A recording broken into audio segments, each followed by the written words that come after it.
Chalo, in our earlier lessons, we have started this question paper. This is going to be the third lesson on the same question paper. आपको बताना चाहता हूँ हर question उतनी ही detail से कर रहे हैं इसलिए ताकि हर क्वेश्चन के पीछे का जो अंडरलाइंग कॉन्सेप्ट है वो रिवाइज हो जाए. ओके, हर दफा हर पेपर इतनी ही डिटेल से नहीं किया जाएगा. इन द नेक्स्ट पेपर्स हम सिलेक्टिव क्वेश्चंस की तरफ आ जाएंगे. ओके, देखते हैं.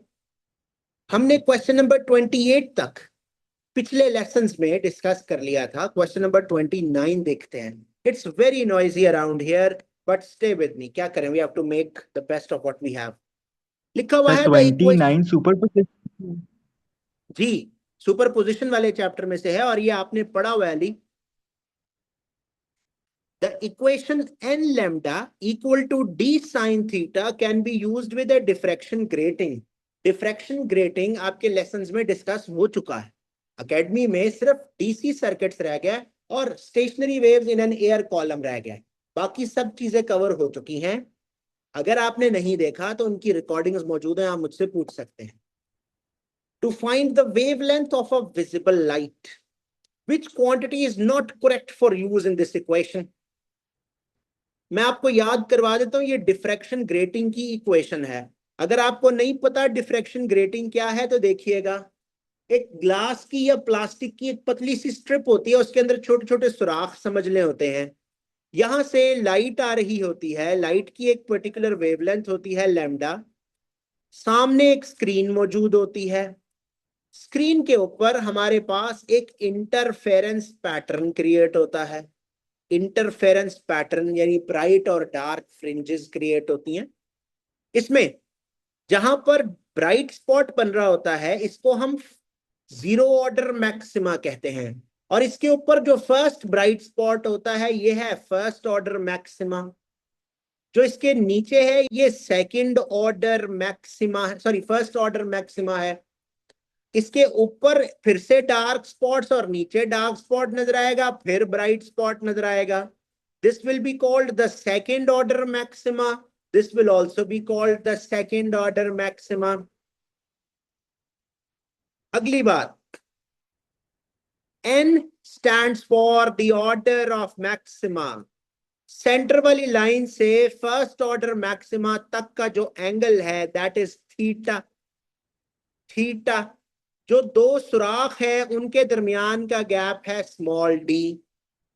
तो ले जी, इक्वेशन आपके पास है d sin theta equals to n lambda. It is suggested that you memorize this equation. Question paper के शुरू में ये इक्वेशन लिखी हुई होती है, लेकिन बेहतर यह है कि आप इसको याद कर लें. d sin theta equals to n lambda. n क्या चीज है? It is the number of maxima. ये 1 हो सकता है या फिर 2 हो सकता है या फिर 3, 4, 5, 6 कुछ भी हो सकता है. मेरे साथ हैं आप? Theta is called the angle of diffraction. Angle of diffraction. And D is the gap between lines.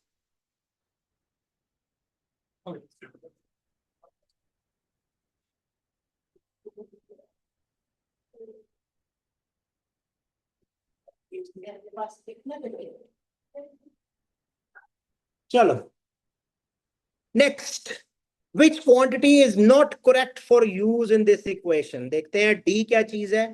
Distance from the grating to screen, यानी वो ये कह रहा है क्वेश्चन में कि ग्रेटिंग से लेके स्क्रीन तक का डिस्टेंस डी है. ये बात तो गलत है क्योंकि स्मॉल डी असल में दो सुराखों के दरमियान का गैप है. ओके, तो यही बात गलत है, हम इसको सर्कल कर लेते हैं. Lambda is the wavelength of light, ये बात ठीक है. n is the order of intensity maximum, ये बात ठीक है. Theta is the diffraction angle, ये बात भी ठीक है. बस पहली वाली बात ठीक नहीं थी. d is not the distance, it is the gap between the slits. Ali मेरे साथ है? यस जी Ali, sir. Okay sir that's D great. D sir D क्यों आया है इधर? Distance from grating to screen. तो वो गलत है ना, यही बात तो कर रहे हैं क्वेश्चन में कि ये बात गलत है, ये ठीक नहीं है। स्मॉल डी, इस इक्वेशन में small D, it's not the distance between grating and screen, it's actually the gap between two slits. ठीक है अली? सर आपकी आवाज कट रही है। मैंने कहा कि वो बात गलत है ना, इसलिए हमने उसको चूज किया है, वो ठीक नहीं है। स्मॉल डी दो सुराखों के दरमियान का गैप है, it's not the gap between screen and the grating.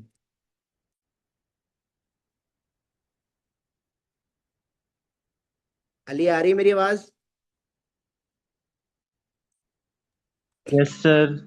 Cut चलो रही है जबरदस्त। थोड़ी बहुत, लेकिन अब यार वेदर खराब है ना, इट्स द बैड वेदर, क्या करें, मजबूरी है। चलो moving on to the next question. बेटा आपका क्या नाम है? Jain. Jain, two progressive sound waves move in opposite direction. Opposite direction से फौरन मेरे जहन में आया, ये स्टेशनरी वेव्स की नेसेसरी कंडीशन है। ये आप लोगों ने भी पढ़ा हुआ है।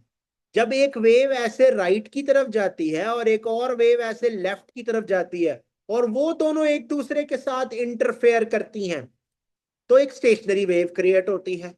Which statement describes an anti node of this stationary wave? Anti node क्या होता सी। है? सी आदिल, होगा। आपने सुना ये? लेसन ही नहीं लिया था, लेक्चर नहीं लिया था आपने। तो आदिल, स्टेशनरी वेव में ये होता है कि ये जो सारे पार्टिकल्स होते हैं ना रस्सी के, ये एक साथ ऐसे नीचे आते हैं, एक साथ ऊपर जाते हैं। जो जब एक पार्टिकल मैक्सिमम पोजीशन पे पहुंचता है या पॉजिटिव मैक्सिमम पे जाता है, उस पॉइंट को हम एंटी नोड कहते हैं। ठीक हो गया? और जो पॉइंट्स कहीं भी नहीं जाते उनको हम नोड्स कहते हैं। तो करेक्ट आंसर सी होना चाहिए जी। विशाल, ये आपने पढ़ा हुआ है। Okay, an antinode is a point on a stationary wave that reaches maximum amplitude. Okay, चलो जी। दो क्वेश्चन किए अभी तक हमने। कल हमने कुछ 13-14 सवाल किए थे, 13-14 क्वेश्चन। P1 ही करे। मैंने आपको बताया था पहले पहला पहला पेपर हम पूरा करेंगे, चाहे उसके लिए हमें 3 दिन लग जाए। हम कोशिश कर रहे हैं कि आज इसको खत्म कर लिया जाए। जी वही है, सेम क्वेश्चन पेपर है। जब ये पहला पूरा हो जाएगा, फिर P2 पहले पूरा हो जाएगा, फिर उसके बाद will move on to selective questions. Okay, देखते हैं। A student connects two loud speakers to a signal generator. मेरा दिमाग मुझे फौरन अपने लेक्चर्स की तरफ वापस लेके जाता है। मैंने सीखा था कि टू सोर्स इंटरफेरेंस होनी है, जहां पर दो सोर्सेज हो, उनमें से निकलने वाली जो वेव्स होती है ना, वो इंटरफेयर करती हैं एक दूसरे से। Okay, as the student walks from P to Q, he notices that the loudness of the sound rises and falls repeatedly. क्या खूबसूरत सवाल है। आपको पता है जहां पर लाउडनेस बढ़ेगी वहां एम्पलीट्यूड एड अप हुआ होगा, वहां इंटेंसिटी बढ़ी होगी, वहां पर कंस्ट्रक्टिव इंटरफेरेंस हुई होगी। जहां इंटेंसिटी कम होगी वहां लाउडनेस कम होगी, और लाउडनेस कम सिर्फ वही होती है जहां पर डिस्ट्रक्टिव इंटरफेरेंस होती है। अगर आपको ये याद नहीं है तो मैं भी आपको दिखाता हूं। मैंने यंग्स डबल स्लिट एक्सपेरिमेंट भी हमने देखा था। यहां पर ब्राइट स्पॉट बनते हैं, फिर डार्क स्पॉट्स बनते हैं, फिर ब्राइट स्पॉट्स बनते हैं, फिर डार्क स्पॉट्स बनते हैं। ब्राइट स्पॉट क्यों बनते हैं हम ना? कंस्ट्रक्टिव इंटरफेरेंस की वजह से। और डार्क स्पॉट्स क्यों बनते हैं? डिस्ट्रक्टिव इंटरफेरेंस की वजह से। Do you get it? अच्छा, वो कहते हैं what causes the loudness of the sound to vary. हाँ जी, क्यों? सब कह रहे हैं इसलिए। फिर क्यों? इंटरफेरेंस की कितनी टाइप्स होती हैं?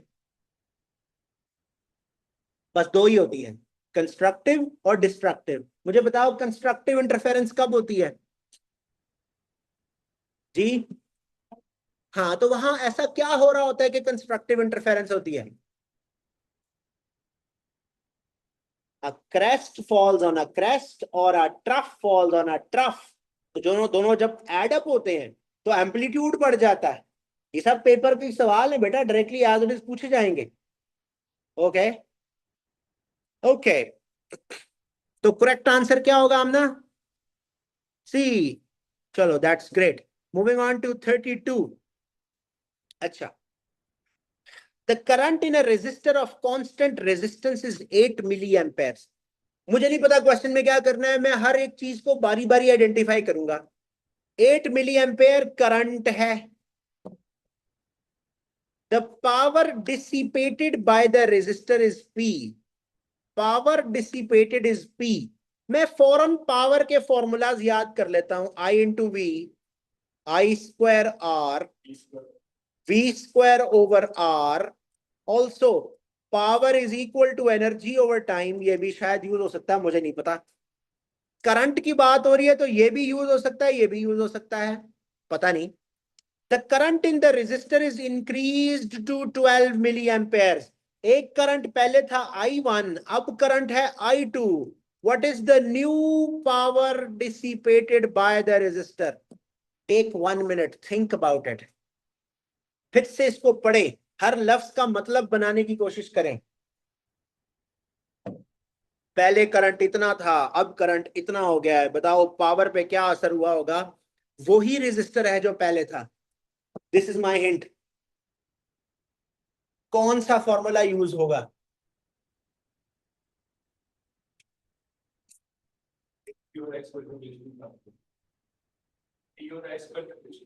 ओके, करें।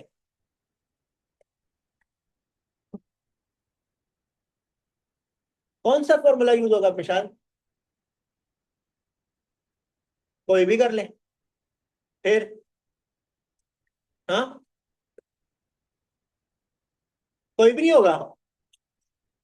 कुछ तो है जो होगा। वो क्या है बेटे? करंट है आपके पास, पावर चाहिए आपको, और रेजिस्टर की बात हो रही है। तो ऐसा कौन सा फॉर्मूला है? आई स्क्वायर आर, बिल्कुल ठीक है। Power equals to I square R. हमें रेजिस्टर की वैल्यू का पता नहीं है, कोई बात नहीं, इट्स ओके। लेकिन ये तो पता है ना, पहले वाली पावर है पी, पहले वाला करंट है 8 का स्क्वायर। अब ये मिली में है, मैं अपने जहन में ये अपने लिए अपने आप को बता चुका हूं कि अगला करंट भी मिली में ही रखना है, मुझे चेंज नहीं करना। इनटू आर, यहां से आर आ जाता है पी डिवाइडेड बाई 8 स्क्वायर। अब दूसरी पावर P2 आपने निकालनी है। आई स्क्वायर आर फिर से यूज करते हैं। करंट अब है 12 और इसका स्क्वायर कर लें। आर की जगह आ जाएगा P डिवाइड बाई 8 स्क्वायर। यहां से आएगा ना आर की जगह P डिवाइडेड बाई 8 स्क्वायर। चलो अब कैसे सॉल्व होगा ये? 12 square divided by 8 square into P equals to P2। जल्दी से सॉल्व करके बता दो।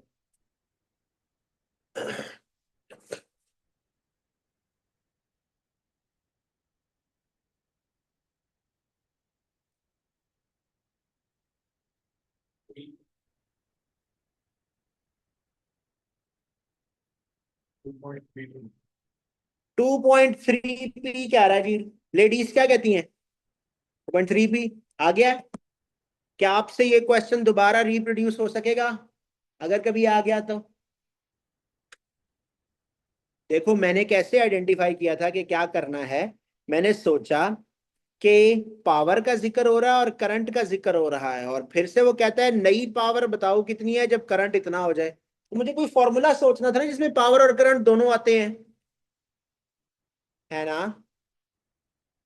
ओके, चलो 33 की तरफ चलते हैं जी। Question number 33। Take 1 minute, read the question for yourself first. मैं भी अपने लिए पढ़ता हूं, आप भी अपने लिए पढ़ें।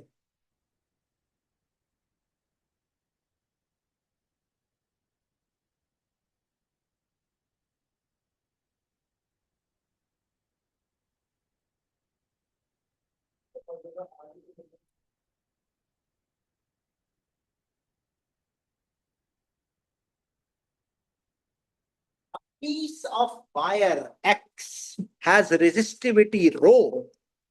अगर आपने नहीं पढ़ी हुई इलेक्ट्रिसिटी तो मैं आपको याद करवा देता हूं, R equals to rho L by A, rho L by A.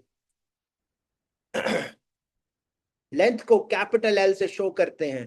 Wire X has a resistance of R. अब मुझे ना कोई डायग्राम नजर नहीं आ रही तो मैं खुद बना लेता हूं, क्योंकि मुझे बार बार अंग्रेजी पढ़ना पसंद नहीं है। ये वायर एक्स है, इसकी रेजिस्टेंस आर है, इसकी लेंथ एल है और इसका एरिया ए है।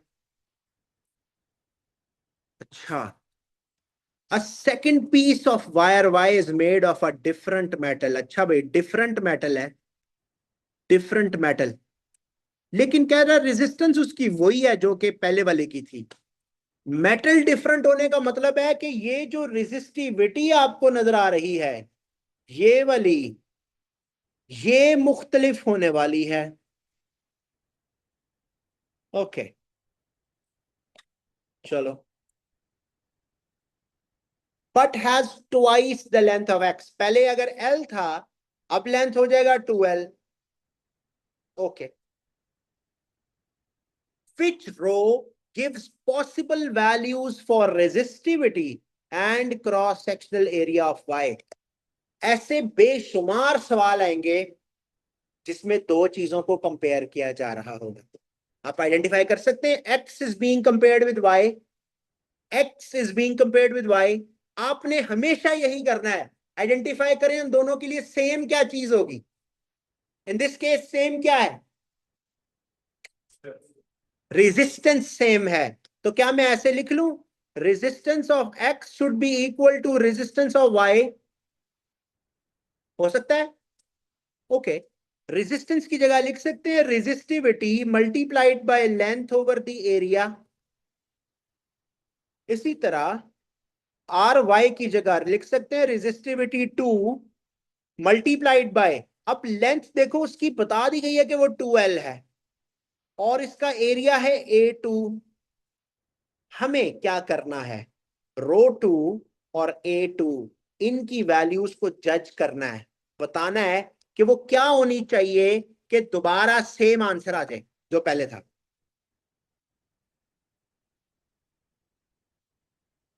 हम बारी बारी ऑप्शंस ट्राई कर लेते हैं। सही, लेट्स सी। पहले कौन सी ऑप्शन चेक करूं हम, डी वाली। लो भाई, डी ऑप्शन चेक करते हैं। देखो रेजिस्टिविटी बता दी गई है, वो है 2 रो। मैं ये 2 रो उठा के इधर लिखता हूं, 2 rho multiplied by 2l divided by area है a। मुझे बताओ क्या ये बराबर आ रहा है लेफ्ट और राइट हैंड साइड, नहीं आ रहा। ये 2 और ये 2 मल्टीप्लाई हो जाएगा तो ये बनेगा 4 rho l/a। Is the left hand side equal to the right hand side, no it's not. जब इक्वल हो जाएगा इसका मतलब है वो वाली ऑप्शन ठीक होनी चाहिए, तो ऑप्शन डी तो गलत हो गई। सही है आमना। चलो नेक्स्ट क्वेश्चन बताओ, नेक्स्ट ऑप्शन बताओ। बी चेक करते हैं। मैं ये करता हूं जी, रेजिस्टिविटी की जगह ये लिखता हूं, that's going to be 0.5 rho, length है 2l डिवाइडेड बाय एरिया कितना है ए, एरिया की जगह ए लिख देते हैं सिर्फ। अब चेक करें क्या left hand right hand side दोनों बराबर हो जाती हैं। 0.5 multiplied by 2 that gives you 1। ऊपर रह जाएगा रो एल और नीचे रह जाएगा ए, रो एल बाय ए। क्या ये इक्वल है, क्या ये इक्वल है या नहीं है, तो इसका मतलब है option B should be the right answer. आप देखें, ये फिजिक्स का मुकाबला, फिजिक्स का पेपर कम है, ये मैथ का पेपर है ज्यादातर। अगर आपकी मैथ कमजोर है तो बेटा फिर फातिहा पढ़ लें। Okay, okay Jain, okay. आपका नाम क्या है, अली। सब मैं फिर से सुनूंगा बाद में। अच्छा, people joining me online, everything okay people. Alina, Ali, Arish, Minahil, Mariam, Umar. That's great. Give me a response if you don't want to talk to me. All right. चलो 34 ट्राई करते हैं. A cell of EMF E delivers a charge Q to an external circuit. क्या क्या बता दिया अभी तक इस स्टेटमेंट में? स्टेटमेंट में क्या क्या बताया गया अभी तक? एक तो EMF के बारे में बताया गया, दूसरा चार्ज के बारे में बता दिया गया. Which statement is correct? Read the options. Tell me which is going to be the right one. Amna, I'm waiting for you. मैं आपको जरा याद करवा देता हूं. EMF होता है work done per unit charge. EMF is defined as work done per unit charge.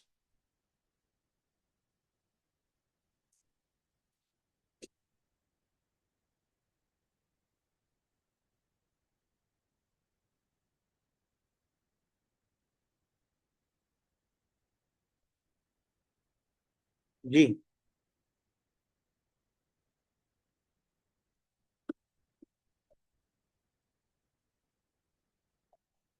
हाँ. D for dog. Are you sure? You're not sure? Why? Which other option do you think makes more sense? B. You think B makes the more sense? The energy dissipated within the cell is EQ. आपको ये पता है work must be equal to E multiplied by Q, है ना? Work और energy दोनों interchangeable है ना एक दूसरे के साथ.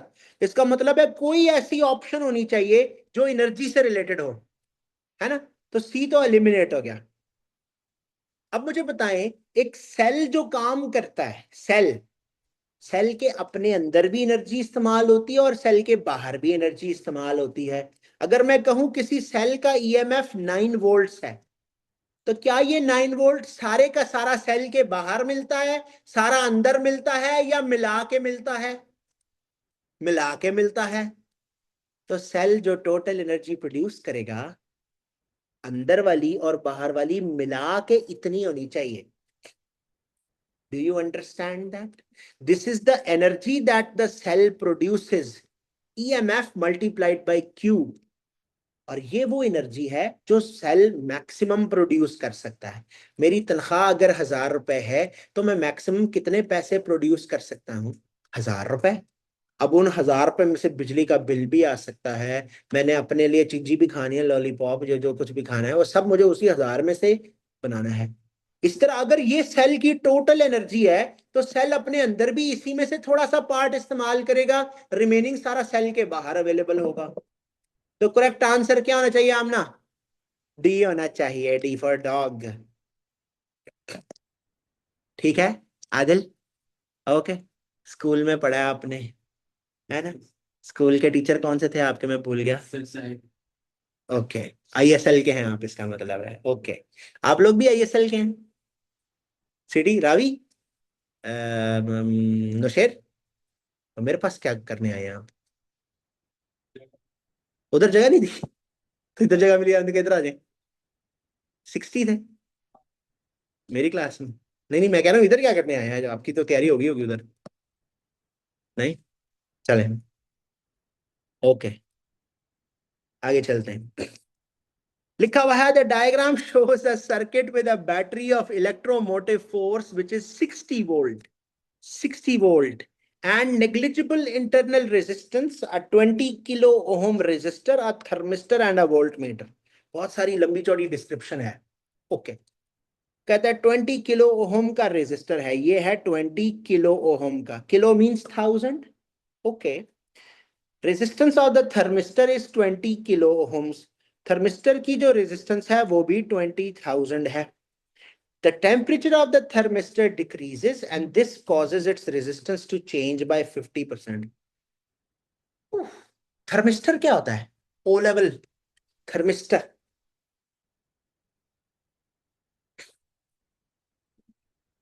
थर्मिस्टर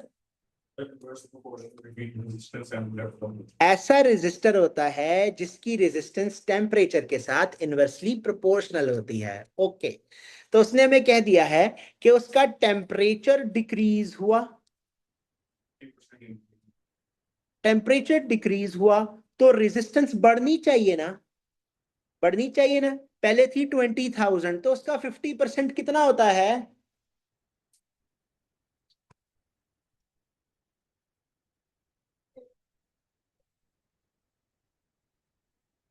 50% का क्या मतलब होता है? हाफ, है ना। तो 20,000 का हाफ कितना होता है? 10,000। तो अब टोटल रेजिस्टेंस कितनी हो गई? उसने कहा इंक्रीजेस बाय 50, पर 20,000 तो पहले ही है, 10,000 और बढ़ जाएगी तो कितनी हो जाएगी? 30,000। अच्छा, this becomes 30,000. Okay. After this change, what is the reading on the voltmeter? Lovely question. After this change, what will be the reading on the voltmeter? ये एक क्लासिक सवाल है पोटेंशियल डिवाइडर सर्किट का। पोटेंशियल डिवाइडर्स, ये आपने O level में किया है, ये मैं अपने ओ लेवल के बच्चों को दूंगा, होगा उनसे भी नहीं, लेकिन ये क्वेश्चन ओ लेवल में हो जाना चाहिए आपसे। अब आपको पोटेंशियल डिवाइडर सर्किट का फॉर्मूला ही नहीं याद होगा, तो मैं आपको याद करवाता हूँ। पहले तो आपको ये बता देता हूं पोटेंशियल डिवाइडर सर्किट क्या होता है।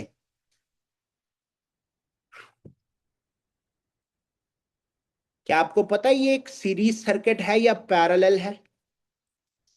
ये एक सीरीज सर्किट है। एक सीरीज सर्किट को हम कहते हैं पोटेंशियल डिवाइडर सर्किट। एक आम सा series circuit will be a potential divider circuit. Thermistor की रेजिस्टेंस अभी हमने बनाई है, वो हो गई 30,000 ओहम्स। ये वो फिक्स्ड रेजिस्टर है, इसकी रेजिस्टेंस होगी 20,000, और इसके अक्रॉस एक वोल्ट मीटर अटैच्ड है। ऑल्सो यहां पर है 60 वोल्ट्स। अब मैं आपको बताने वाला हूं फॉर्मूला क्या कहता है। अली आपको आता है?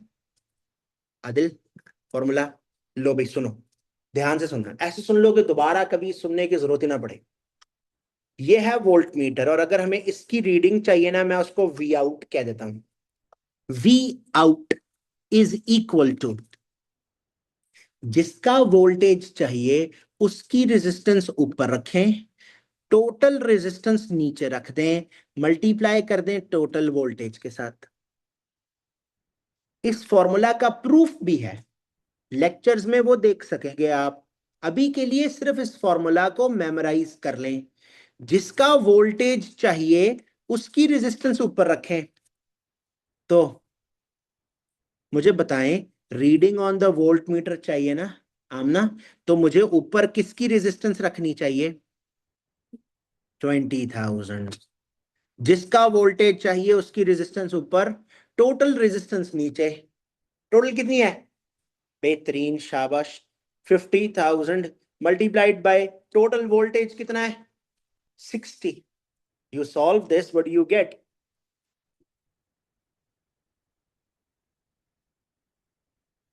30 से नहीं, 40।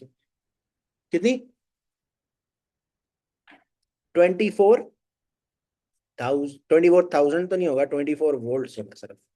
Okay, the correct answer should be B.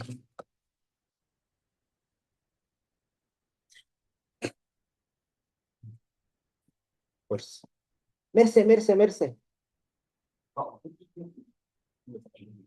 नहीं, उसने कहा था चेंजेस बाय 50, मतलब जितनी पहले थी अब उसके 50% चेंज आ गया। ये हमें अहमद ने बताया था, टेम्परेचर कम करने पे ना रेजिस्टेंस बढ़ जाती है। यानी 20,000 पहले से थी, उसमें उसका हाफ इंक्रीज हो गया, उसका हाफ इंक्रीमेंट, यानी 20,000 प्लस 10,000। सही अहमद? ओके, कर सकते हैं, बिल्कुल कर सकते हैं, उससे भी आंसर सेम आएगा। अगर आपको ये पोटेंशियल डिवाइडर फॉर्मूला नहीं पसंद, तो इसका एक तरीका ये मोहतरम बता रहे हैं, वो ये कि पहले मैं इसका टोटल करंट निकाल लेता हूं। टोटल करंट कैसे निकलेगा? V over R equals to I होता है। वोल्टेज कितना है? टोटल 60, टोटल रेजिस्टेंस है 50,000 इक्वल्स टू करंट। अब यही करंट इन दोनों में से गुजरेगा। जिसका वोल्टेज चाहिए उसका वोल्टेज निकालने के लिए करंट को उसकी रेजिस्टेंस से मल्टीप्लाई कर दें। 60 divide by 50,000 multiplied by resistance कितनी थी? 20,000। आप नोटिस करें 20,000 divided by 50,000 multiplied by 60, isn't that the same that is happening here? Same magic. The correct answer 24 बन जाता। Okay okay Ali, done, formula याद रहेगा। चलो आगे चलें। ओके, ये है a potentiometer circuit is used to determine the electromotive force EMF EX of a cell.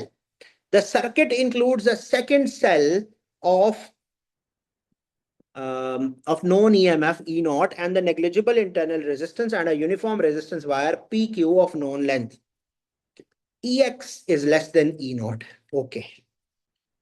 मैं आपको जरा पोटेंशियोमीटर सर्किट याद करवाता हूं। जिन लोगों ने पढ़ा हुआ है वो इस पे ध्यान दे लें, जिन्होंने अभी नहीं पढ़ा हुआ उनकी खैर है। फिलहाल मैं अभी जब पढ़ाऊंगा ओवर द वीकेंड तो आपको पता चल जाएगा।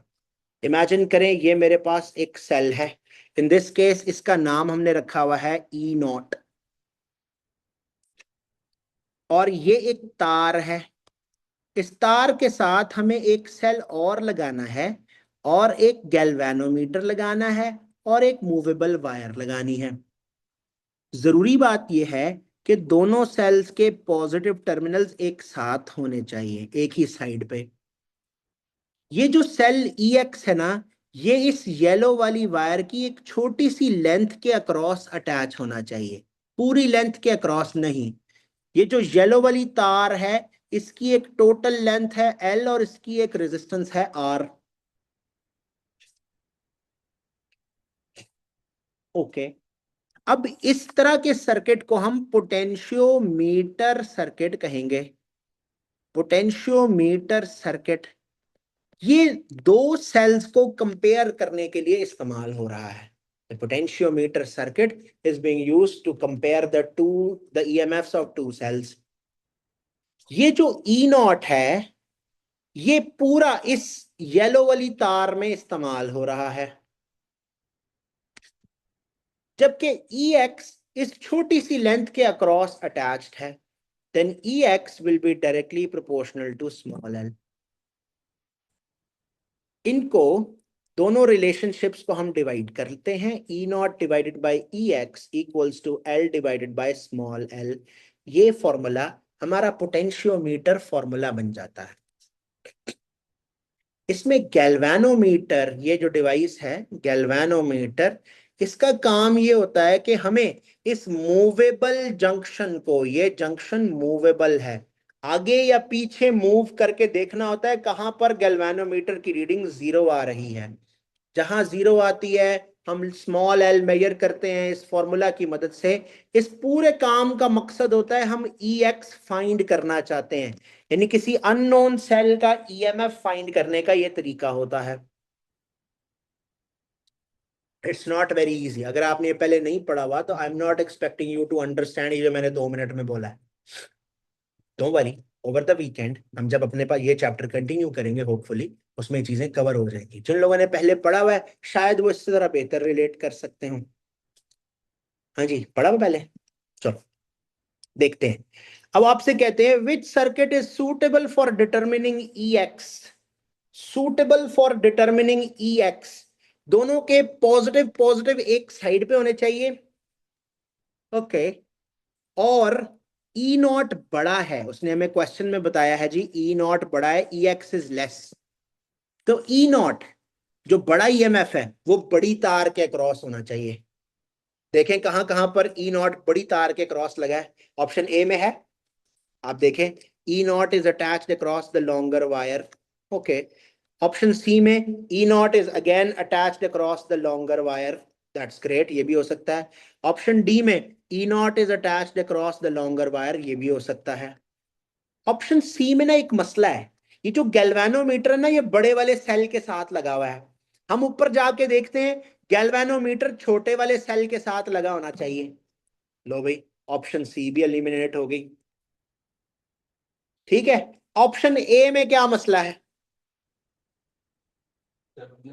ऑप्शन ए में जिधर इसका पॉजिटिव टर्मिनल है उस साइड पे इसका नेगेटिव टर्मिनल मौजूद है। ये ऑप्शन भी ठीक नहीं है। Option D is the most suitable, क्योंकि जिस तरफ पॉजिटिव है उसी तरफ दूसरे का पॉजिटिव है, एक का नेगेटिव है दूसरे का नेगेटिव है। गैल्वेनोमीटर छोटे वाले सेल के साथ लगा हुआ है और लंबी तार के अक्रॉस ई नॉट लगा हुआ है, इसलिए डी ठीक होना चाहिए। Is that okay? सर्किट याद करना पड़ेगा, इसमें हमारा और कोई तरीका नहीं है। ओके आदिल, ओके ये एक खास तरह के सर्किट का नाम है, पोटेंशियोमीटर सर्किट, तो वो सर्किट की एक खास टाइप है, उसको याद करना पड़ेगा। अली डन सर, ओके चलो।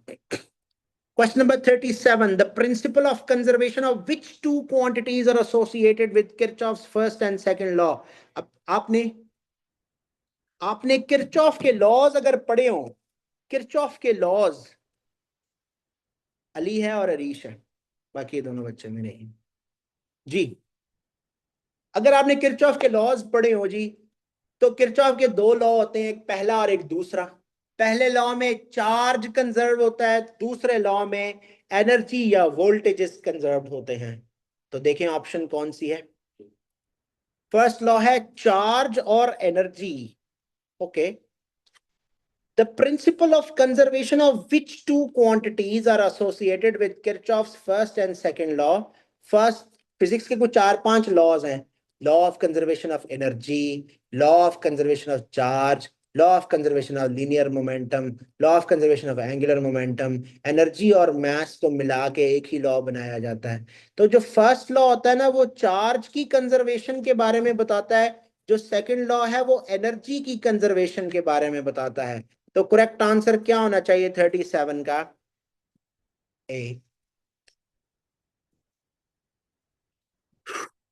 अहमद ओके, पढ़ा हुआ पहले? हाँ, पढ़े हुए हैं पहले या नहीं? Okay. चलो अब आगे तो आसान आसान क्वेश्चंस 3 रह गए, जल्दी से इनको देख लेते हैं बस। An up quark in a hadron changes to a down quark. ओहो, जब तक ये चैप्टर नहीं पढ़ा होगा तब तक ये बातें पता ही नहीं होंगी। मैंने पढ़ाया, ये एकेडमी में पढ़ा है हमने।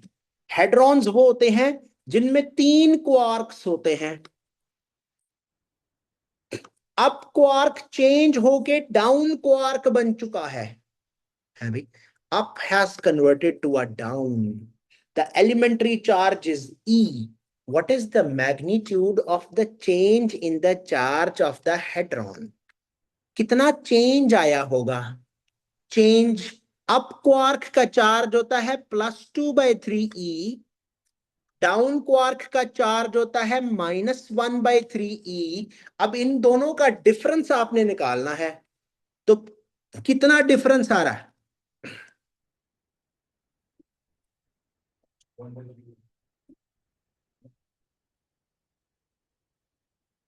यार ये जो दो वैल्यूज यहाँ लिखी है इनका डिफरेंस लेना है आपने बस।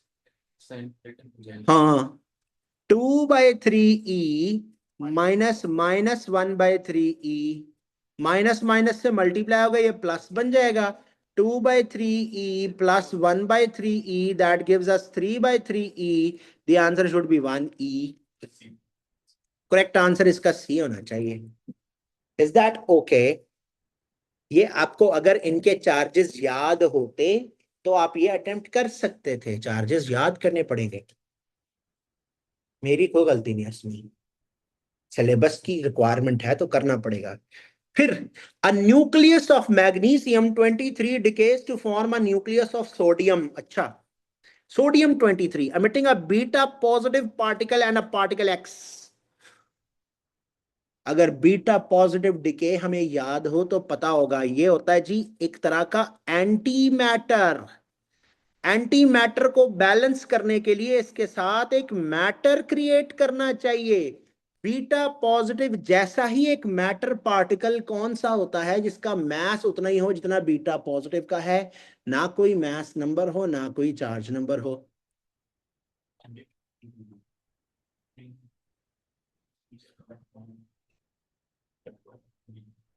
मैं आपको याद करवाता हूं, देखिएगा। मैं आपको बीटा पॉजिटिव की डिके इक्वेशन दिखाने लगा हूं, देखें। इमेजिन करें ये मेरे पास एक पेरेंट न्यूक्लियस है ANZ, साथ ये एक डॉटर न्यूक्लियस बनता है, साथ एक ये बीटा पॉजिटिव क्रिएट होता है। मैथ नंबर पे कोई फर्क नहीं पड़ता, चार्ज नंबर एक कम हो जाता है। आप नोटिस करें कि ये चार्जेस को अगर मैं ऐड करूं तो ये दोबारा जी जितना बन जाता है ना। ओके। और अगर मैथ नंबर्स को ऐड करूं तो दोबारा ए जितना बन जाना चाहिए।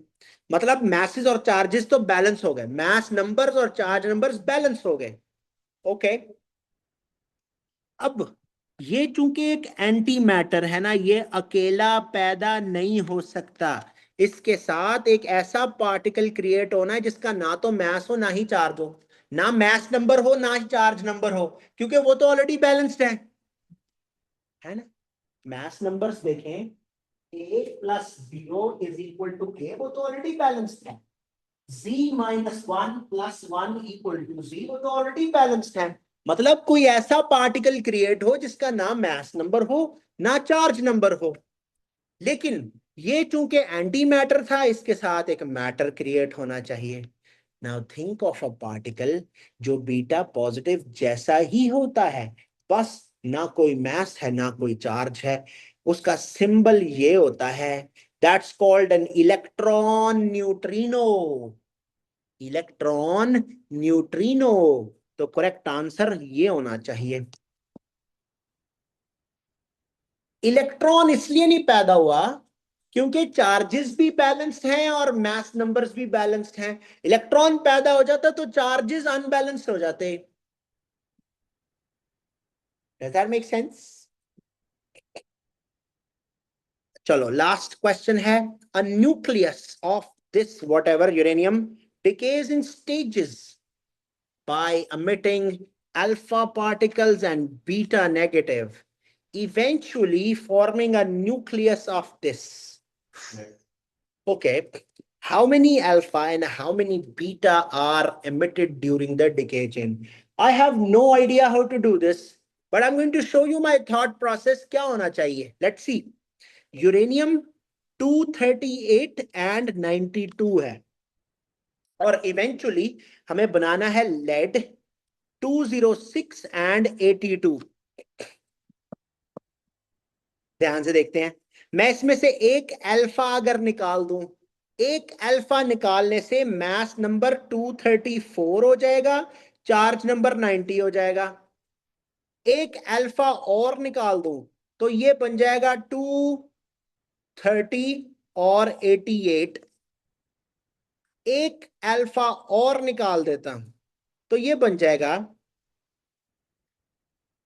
226 और 86। एक अल्फा और निकाल देता हूं 222 एंड 84। मैथ नंबर्स में से चार चार कम होता जा रहा है और चार्ज नंबर में से दो दो कम होते जा रहे हैं। ठीक है, अभी तो काफी टाइम लगेगा इसमें। चार और कम करते हैं, 218 और 82। चार और कम करते हैं, 214 और 80। चार और कम कर देते हैं, 210 और 78। चार और कम करते हैं, ये बनेगा 206 एंड 76। कितने अल्फा निकाले पड़े हमें? काउंट कर लेते हैं। ये पहला था, ये दूसरा था, ये तीसरा था, ये चौथा, ये पांचवा, ये छठा, ये सातवां और ये आठवां। तो 8 अल्फा निकालने पड़े, या ए हो सकता है या बी हो सकता है। अब आप नोटिस करें, जो बीटा डिके होता है ना, उससे मास नंबर पे कोई फर्क नहीं पड़ता। इसलिए देखो फाइनल स्टेज जितना मास तो बन चुका है, लेकिन जब भी बीटा क्रिएट होते हैं ना, एक एक चार्ज बढ़ता चला जाता है। बीटा नेगेटिव की बात हो रही है। हाँ, 76 से 82 तक जाने के लिए कितने बीटा निकालने पड़ेंगे? 6, जिससे एक एक दफा चार्ज नंबर बढ़ता जाए। तो 8 alpha plus 6 beta, the correct answer should be ए।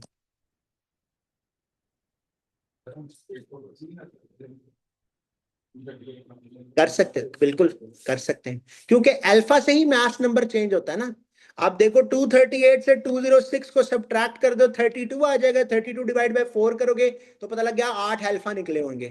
तो मैंने सीक्वेंशियल इसलिए दिखाया, शायद अगर किसी को नहीं पता था कि क्या क्या हो रहा है तो वो रिपीट होता जा सकता है। ठीक है।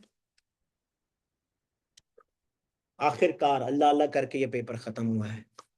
अब इसी का variant 11 you should consider that as homework. ये मैंने 3 दिन पहले आपको बताया, अगर आपने नहीं किया तो आज जाके उसमें से कुछ कुछ सवाल अटेम्प्ट कर लीजिए, किसी बहाने थोड़ा सा पढ़ लेंगे।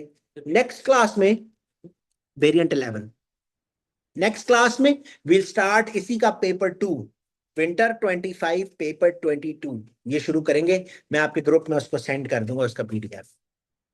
Thank you very much for joining me here. I hope you learned something from our discussion here today. Allah Hafiz.